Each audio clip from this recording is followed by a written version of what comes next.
Pai do Senhor Jesus, queridos, tudo bem? Aqui é o pastor Antônio Márcio. Quero aqui louvar o Senhor pela vida desse congresso abençoado de pessoas amorosas que amam o Senhor e amam o seu Evangelho. Umada. União de Mocidade aí da Assembleia de Deus Madureira em Anápolis.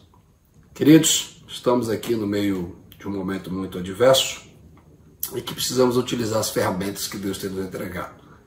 Foi me dada a proposta de ministrar em um vídeo sobre uma temática que, na atual conjectura, é de grande importância. Quando eu digo isso, que vivemos um momento bem delicado da humanidade. E o grande desafio no meio do caos é permanecermos tendo esperança, acreditarmos no que o Senhor tem para conosco. E o tema que o Senhor trouxe ao meu coração está em cima dessa expressão que a liderança, o subtema que a liderança pediu, que é fé diante das adversidades. Para isso, eu quero iniciar minha pequena participação orando com os irmãos, pedindo a Deus a inspiração para que o seu Santo Espírito nos traga a revelação de sua palavra e que vidas venham a ser alcançadas, edificadas, salvas, libertas pelo poder do Evangelho, na unção do Espírito Santo. Pai, no nome de Jesus, eu entro na Tua presença, mais uma vez, segundo a Tua bondade e misericórdia, para Te agradecer, Senhor, pelo dom da vida, pela salvação, pelo Teu amor incondicional por nós. E pedimos que o Teu Santo Espírito traga a revelação de Tua palavra e nos conceda a bondade de transmitirmos a fé do Teu Evangelho à vida dos Teus servos. Aqui eu oro e te peço, glorifica o Teu nome, Senhor, em o nome de Jesus. Amém.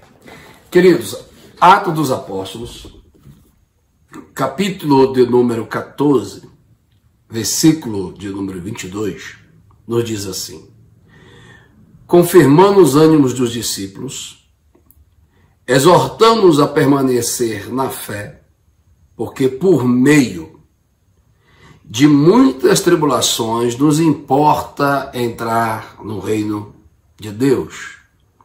Exortando-os, os discípulos, a permanecer firme na fé, porque por muitas tribulações importa passar para entrar no reino dos céus. A tradução que eu li, ela está na Revista Atualizada. Tem outra tradução que vai nos dizer, e exortando os discípulos a permanecer firmes na fé, porque por meio de muitas tribulações é necessário passar para que entrem no reino de Deus. Acredito que um dos sentimentos e temas mais confrontadores da fé cristã se chama tribulação, provações. E quando formos tentar interpretar a nossa realidade na ótica da justiça humana, a ótica da justiça humana sempre é: se eu fiz o que é correto, eu devo receber sobre isso aquilo que é justo, uma recompensa. Então, o sofrimento do justo, o processo da aprovação, se formos interpretar de forma humana ou humanista, dar-nos ao sentimento e a justificativa de revolta. Porque se Deus me ama, e eu aceitei, eu confessei como meu Salvador e creio nele, renunciei o pecado e o mundo, como é que eu posso passar por esse processo? Mas aí vem a questão do primeiro confronto. A aprovação, ela é uma necessidade. Ponto. Segundo, ou seja, a aprovação ela é necessária. Segundo, ela é um processo pedagógico. Terceiro, ela revela o coração do homem e o propósito de Deus para com ele. Sobre esse texto, o contexto que é no Evangelho, que é a visão de Atos dos Apóstolos, livro histórico da igreja, através da pessoa do discípulo, o médico amado, historiador e o único não-judeu que escreve o Novo Testamento, Lucas, ele traz um contexto que na pregação do Evangelho e na divulgação da missiologia da igreja, do propósito da igreja, do seu querigma, os discípulos começaram a ser perseguidos porque estavam pregando o Evangelho, ou seja, começaram a ser perseguidos porque estavam fazendo algo de forma certa, correta. Então, nós possamos falar em línguas estranhas, nós que somos pentecostais, acreditamos na atualidade e na continuidade dos dons, enquanto a igreja estiver na terra, recebe revestimento de poder para anunciar esse evangelho. Mas o texto diz bem claro que era necessário passar por essa tribulação.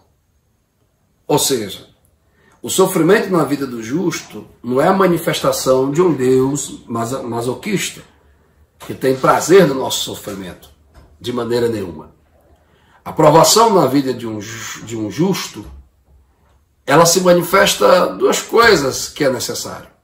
O meu crescimento de fé, ok? E Deus sendo glorificado através da minha fé. Não entendi, pastor? Vamos explicar.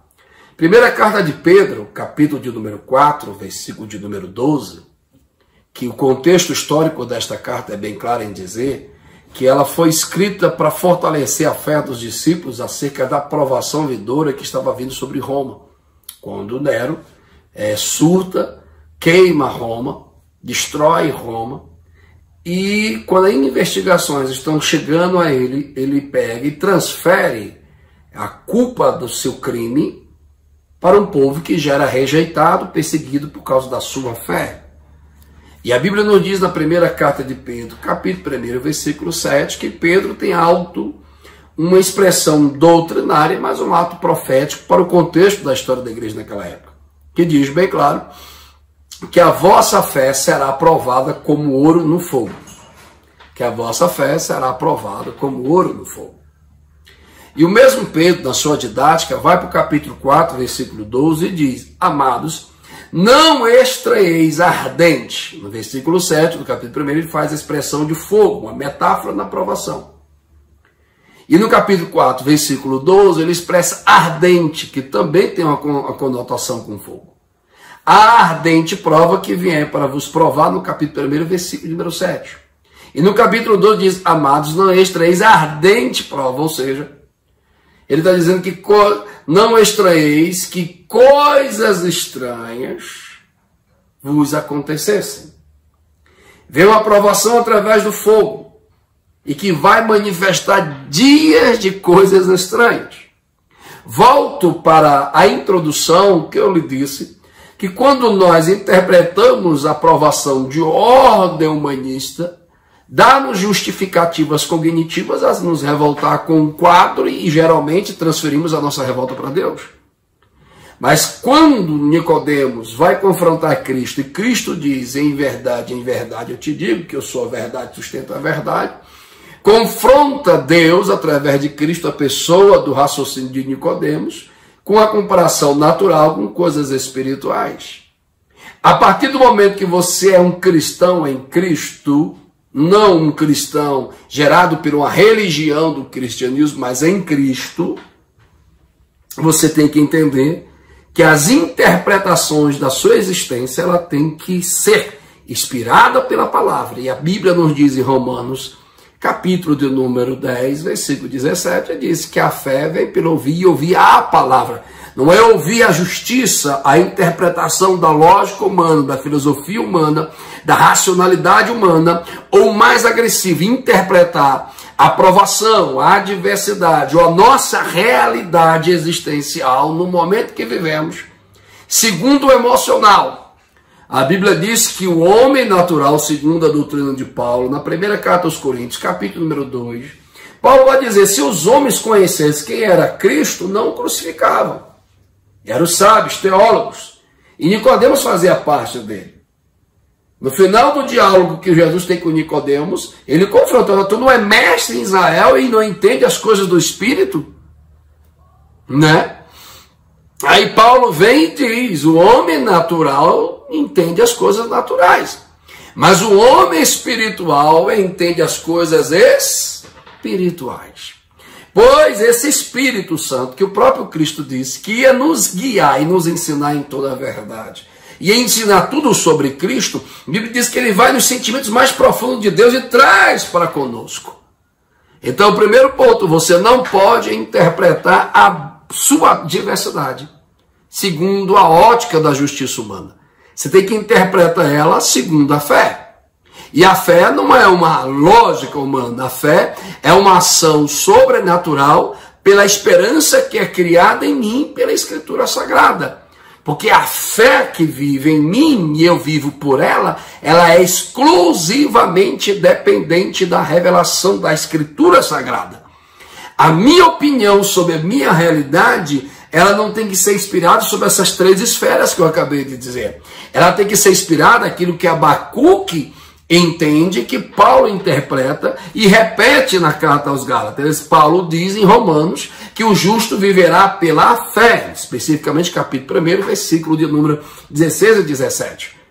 Abacuque vai dizer capítulo 2, versículo 4, o meu justo viverá pela fé. Você não tem que viver pela adversidade, você tem que viver pela fé dentro da adversidade e enxergar que a aprovação vem para você crescer, e a aprovação vem para que Deus venha glorificar o nome dele através de você. Lá em Deuteronômio, capítulo de número 8, diz bem claro que o Senhor nos leva ao deserto. Claro que aquilo é uma revelação para Israel que deve ser aplicada a nós, porque nós somos Israel de Deus, circuncidado em nosso coração pela fé. Que o Senhor nos conduziu Israel para o deserto. E a geografia bíblica, o caminho era mais curto. Eu estou sentindo Jesus aqui. Glória. Mas sabia Deus que eles não tinham estrutura para vencer os exércitos que os desafiariam, com certeza, na conquista da terra de Canaã.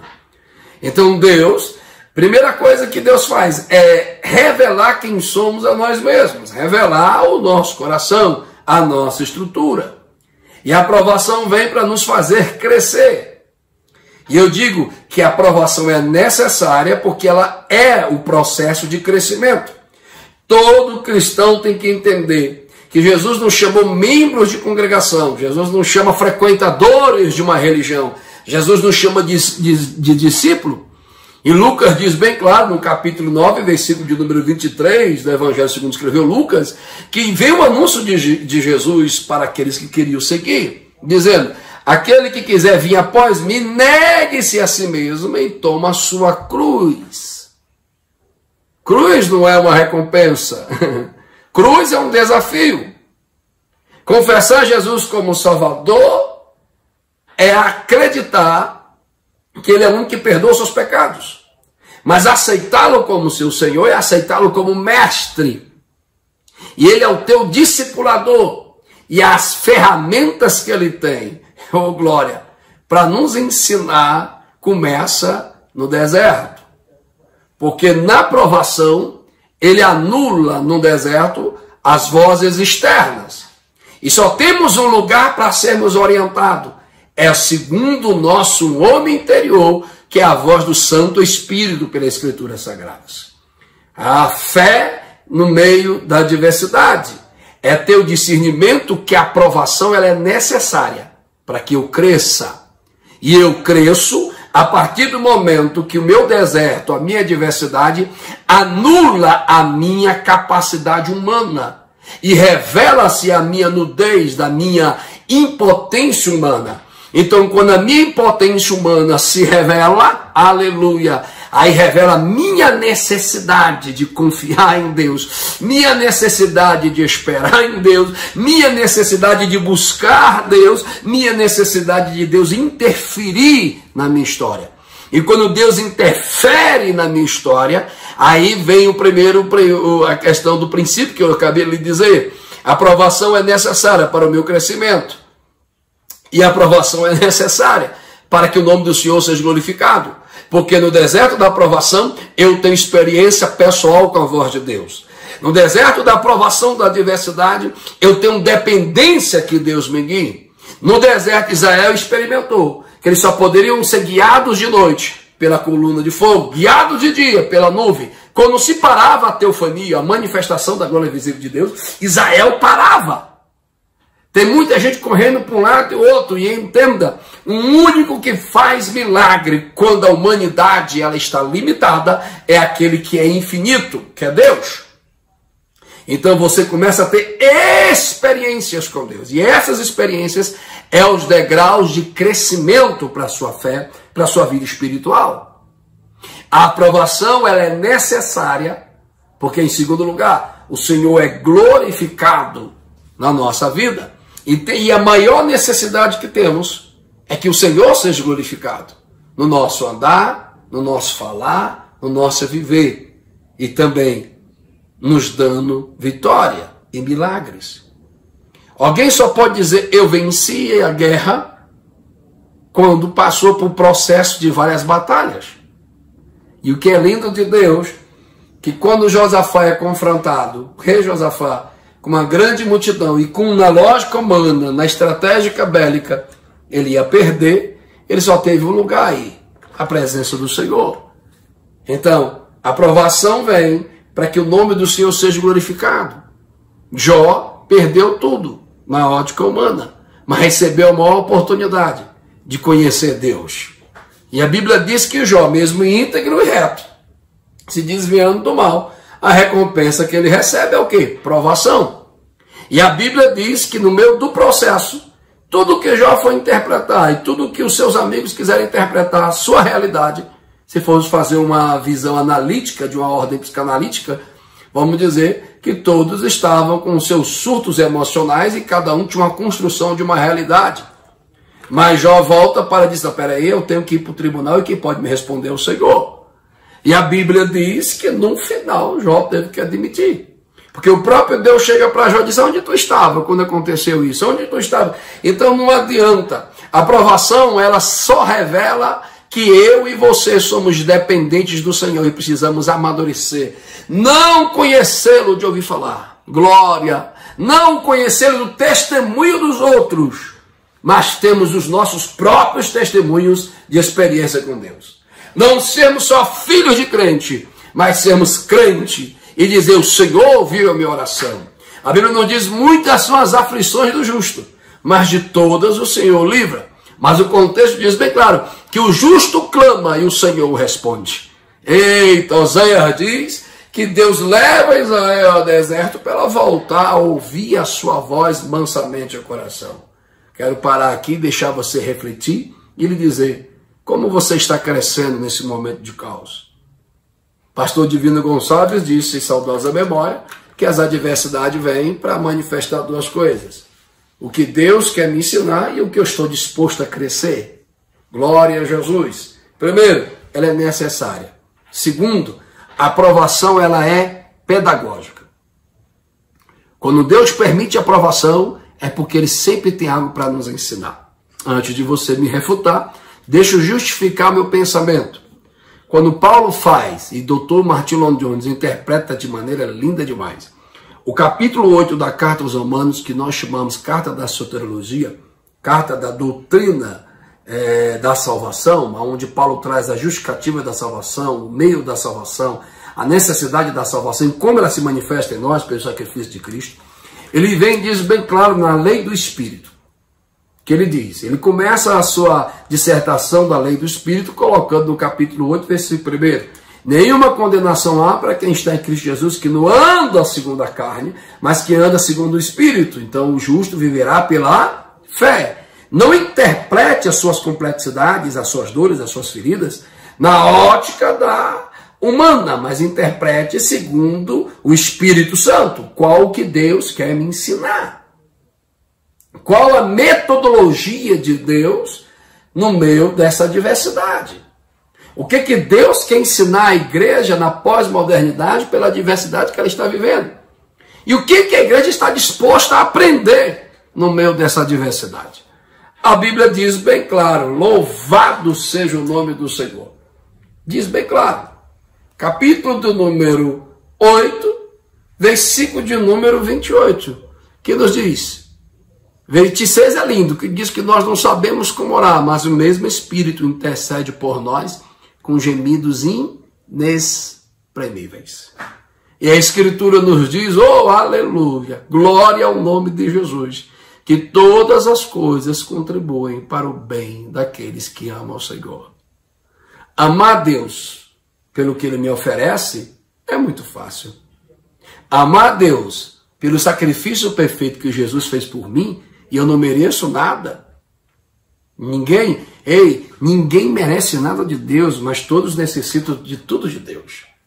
Entenda isso, a tua aprovação É Deus querendo te ensinar alguma coisa. É te ensinando a viver um cristianismo não denominacional, mas um cristianismo bíblico. Como? Glória, fazendo de Deus o teu tudo. E para isso tem de vez em quando a provação vem para tirar tudo aquilo que me afasta da presença dele. Glória ao nome de Jesus. Entenda bem claro que o nosso Deus é fiel.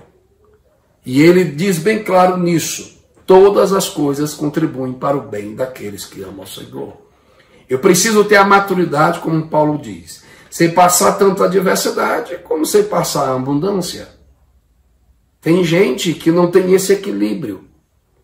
Não entende que a Bíblia nos ensina que num dia da adversidade considera, num dia da abundância se alegre. Glorifique ao Senhor. Enalteça o teu Deus por aquilo que você não entendeu, por aquilo que você não compreendeu, mas por toda a experiência e todo o processo, Deus está te fazendo crescer e amadurecer. Terceiro propósito. Primeiro, é necessária a aprovação. Segundo, ela é um processo de ensinamento de Deus em nossas vidas. A Bíblia nos diz que quando eu era menino, eu falava com o menino, pensava com o menino e andava com o menino. Maturidade, ela vem com o tempo e as experiências do que eu vivo nesse tempo. Então, uma das maiores provações na vida de um cristão no meio da pós-modernidade é o imediatismo. Essa vida frenética do imediato, do micro-ondas. Não. Cavalo que ele é forte, sabe correr rápido, mas se ele não sabe para onde vai, ele vai correr e vai cansar. Precisamos voltar àquela essência que Paulo nos diz. Paulo nos ensina que devemos ser transformados de glória em glória. A glória da graça, ela não é diminutiva, ela é progressiva e crescente. Então a minha maturidade cristã, ela tem que ser contínua e crescente. Para isso, é discernir espiritualmente, pelos princípios da palavra, a realidade da minha diversidade. Deus está me ensinando alguma coisa. Agora, existe dois alunos. O que está disposto a aprender e o que só está ali para observar. Eu digo aos meus filhos que uma vez eu peguei minha filha ansiosa porque ia fazer uma prova e quase enlouqueceu. Eu digo, ela tem que estudar antes da prova. Mas ela vai estar com mais harmonia se ela aprender a matéria.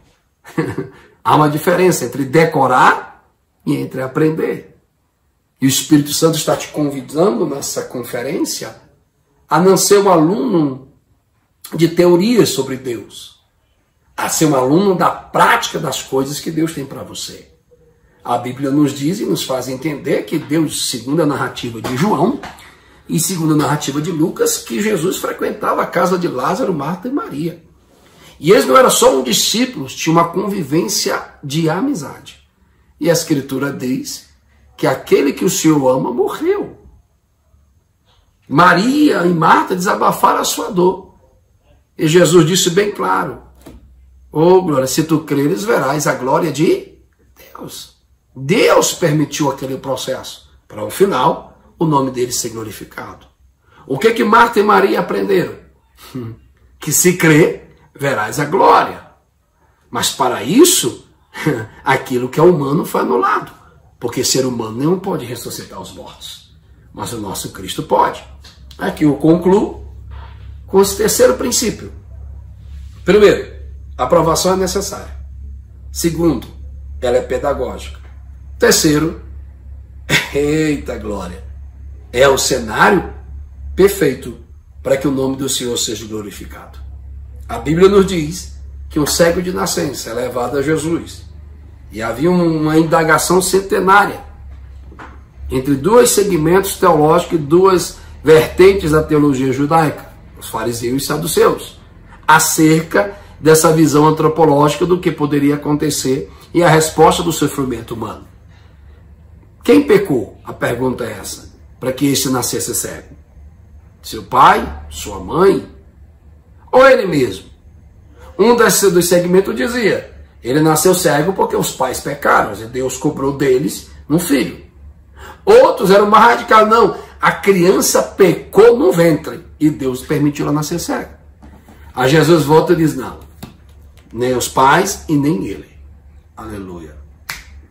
Mas essa situação, parafraseando, essa aprovação é para que a obra de Deus se manifeste. Glória a Jesus. Quando o meu filho foi diagnosticado com autismo, eu quis interpretar a aprovação de ordem humana e quase me levam à revolta. Quando eu voltei para a palavra e vim perguntar, Deus, o que o Senhor quer me ensinar? Me ensina. E o Senhor disse bem claro, estou te ensinando a ser um pai mais tranquilo, mais manso, mais paciente. E através do Mateus eu tenho sido um cara mais equilibrado. E o que é mais lindo, Mateus ele tem diagnóstico, mas vive como uma criança normal. E nós não tratamos ele como uma limitação. Tratamos eles como uma pessoa normal. E o meu filho tem 9 anos e tem essa síndrome, e ele, esse espectro autista, e ele conhece Jesus. E eu posso, através da minha experiência, dizer que o nome de Deus tem sido glorificado. Então, eu não quero só pregar, falar sobre ele. Eu quero experimentar a sua glória e ter intimidade com ele. Então, meus amados, em nome de Jesus, aqui eu concluo lhe dizendo, é necessário, é pedagógico e é o cenário perfeito para o Senhor ser glorificado. Aprovação é doença, ele cura. Aprovação é uma porta de emprego fechada, ele abre. É o deserto, ele faz maná descer. É o mar vermelho, ele abre. Então, tudo aquilo que você não pode fazer, ele tem o poder de fazer. E Paulo foi bem feliz em dizer, todas as coisas eu posso naquele que me fortalece. Jesus disse, tudo é possível que crê. Na adversidade é onde nós maximizamos a nossa fé. Pois aquilo que é humano é limitado. E só possamos sair dela quando alcançamos o sobrenatural. Deus te abençoe, querido. Conceda graça, bondade e vitória. E que não interprete a sua realidade segundo a ótica humana, emocional. Interprete a sua realidade segundo o propósito que Deus tem para você. O nome dele será glorificado na tua vida, manifestando milagres, te amadurecendo, te ensinando, e o reino de Deus sendo pregado através de você. Deus te abençoe, um beijo no coração. Aqui é o seu servo, pastor Antônio Márcio. Ore por mim. Um grande abraço, paz.